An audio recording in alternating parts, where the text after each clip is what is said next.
Neftchiga bu turda oson bo'lmasligi tayin. Bu Farg'ona derbisi, ya'ni Farg'ona viloyatining ikki klubi o'zaro to'qnash keladi. Qo'qon 1912 yaxshi tarkibga ega. Islombek Ismoilov boshchiligidagi Neftchi jamoasi Xorazm qarshiligini bu turda sindira oldi. Butun o'yin davomida Farg'ona klubi to'liq tashabbusga ega bo'ldi va ishonchli g'alabani tantana qildi. Chempionat peshqadami Toshkentning Paxtakor klubi esa o'z maydonida Nasafni qabul qiladi. Paxtakor va Nasaf jamoalari o'rtasidagi o'yin har doim qiyin bo'lgan, ya'ni bu turda Kamoliddin Tojiyev shogirdlari uchun juda ham og'ir bo'ladi. Bu turning shubhasiz markaziy o'yini. Paxtakor hamon peshqadamlik qilmoqda. 24 ochko bilan Neftchi jamoasi uning ortidan quvib kelayapti. 24 ochko bilan xuddi shuncha, faqat o'sha reglamentga muvofiq, ya'ni o'zaro o'yinda qozonilgan g'alaba evaziga Paxtakor ayni paytda birinchi o'rinda bormoqda va bu istalgan payt o'zgarishi mumkin. Bitta xatoda yo Neftchi yo Paxtakor o'z o'rnini boy berib qo'yishi mumkin, ya'ni 3 ochkoga raqibni o'tkazib yuborishi mumkin. Sizningcha bu turda qanday natijalar qayd etiladi? Paxtakor yoki Neftchi ochko yo'qotadimi? Ushbu fikringizni video izohida yozib qoldirishingizni so'rab qolamiz. Shuningdek, chempionlik uchun qaysi jamoada imkoniyatlar real ekanligi haqida ham fikringiz bizga qiziq. Video izohida yozib qoldiring. Assalomu alaykum, hurmatli futbol muxlislari. Futbol panoramasi kanali o'zining dasturlarini davom ettiradi.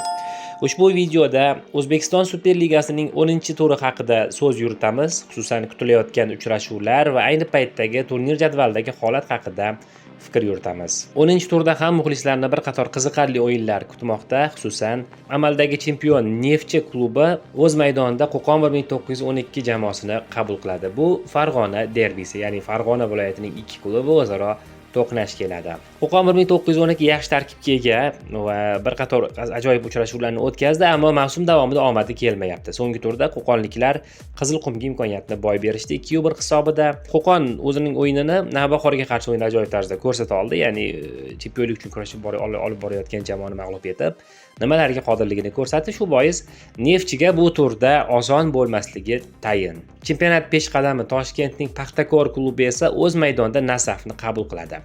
Paxtakor va Nasaf jamoalari o'rtasidagi o'yin har doim qiyin bo'lgan, ya'ni bu turda Kamoliddin Tojiyev shogirdlari uchun juda ham og'ir bo'ladi. Bu turning shubhasiz markaziy o'yini, ya'ni Paxtakor Nasaf bu katta afisha. Namanganning Navbahor klubi esa Toshkentda Bunyodkor mehmoni bo'ladi. Bunyodkor 4-o'rindagi jamoa va 3-o'rindagi jamoa bilan bellashadi. U jamoalarning jadvaldagi o'rni ham ushbu o'yinning qanchalik ahamiyatga ega ekanligini ko'rsatib turibdi. Sizningcha bu turda qanday natijalar qayd etiladi? Paxtakor yoki Neftchi ochko yo'qotadimi? Ushbu fikringizni video izohida yozib qoldirishingizni so'rab qolamiz. Shuningdek, chempionlik uchun qaysi jamoada imkoniyatlar real ekanligi haqida ham fikringiz bizga qiziq. Video izohida yozib qoldiring. OKMK klubi Lokomotivga qarshi bahs olib boradi. Bu turda Mashal Buxoro, Andijon Dinamo, So'g'diyona Surxon, Qizilqum Xorazm jamoalari o'rtasidagi uchrashuvlar ham qiziqarli o'tishi kutilmoqda. Futbol panoramasi kanali ushbu uchrashuvlar haqida albatta yana to'xtaladi. Superliganing 9-turi ham qiziqarli va murosasiz kurashlarga boy ruh tarzida o'tdi. Ammo peshqadamlardan faqatgina Navbahor bu turda ochko yo'qotdi. Ya'ni Namangan jamoasi So'g'diyonaga qarshi kechgan bahsni o'z foydasiga hal qila olmadi. Islombek Ismoilov boshchiligidagi Neftchi jamoasi Xorazm qarshiligini bu turda sindira oldi. Butun o'yin davomida Farg'ona klubi to'liq tashabbusga ega bo'ldi va ishonchli g'alabani tantana qildi. Paxtakor klubi esa Buxoroda qiyinchilikka duch keldi. Oson kechmadi ushbu o'yin Kamoliddin Tojiyev shogirdlari uchun. Va o'sha birgina gol o'yin taqdirini hal qildi. Va 9 ta o'yindan keyin Paxtakor hamon peshqadamlik qilmoqda. 24 ochko bilan Neftchi jamoasi uning ortidan quvib kelayapti. 24 ochko bilan xuddi shuncha, faqat o'sha reglamentga muvofiq, ya'ni o'zaro o'yinda qozonilgan g'alaba evaziga Paxtakor ayni paytda birinchi o'rinda bormoqda va bu istalgan payt o'zgarishi mumkin. Bitta xatoda yo Neftchi yo Paxtakor o'z o'rnini boy berib qo'yishi mumkin, ya'ni 3 ochkoga raqibni o'tkazib yuborishi mumkin. Navbahor klubi 19 ochko bilan 3-pog'onada bormoqda, ya'ni oradagi farq, diqqat qiling, 5 ochkoga uzaydi. Ya'ni bu o'sha Timur Kapadze shogirdlarining o'sha so'nggi bahsdagi qoqilishlari natijasida ro'y berdi. 4-pog'onada borayotgan Bunyodkor kutilmaganda Andijon klubiga yirik hisobda mag'lub bo'ldi. O'sha Samuel Babayan iste'fosidan keyin Andijon klubi o'ziga kelmoqda.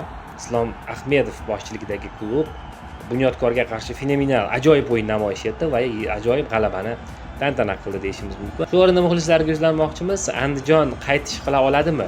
Fikringizni video izohida yozib qoldirishingizni so'raymiz. Buxoro hamda Lokomotiv jamoalari 14 ochkodan jamg'arib 5 va 6 pog'onalarda borishmoqda.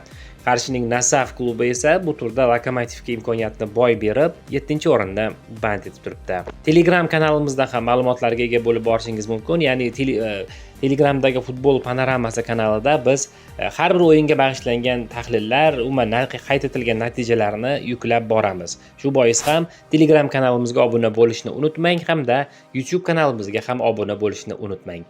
Bizni kuzatishda davom eting.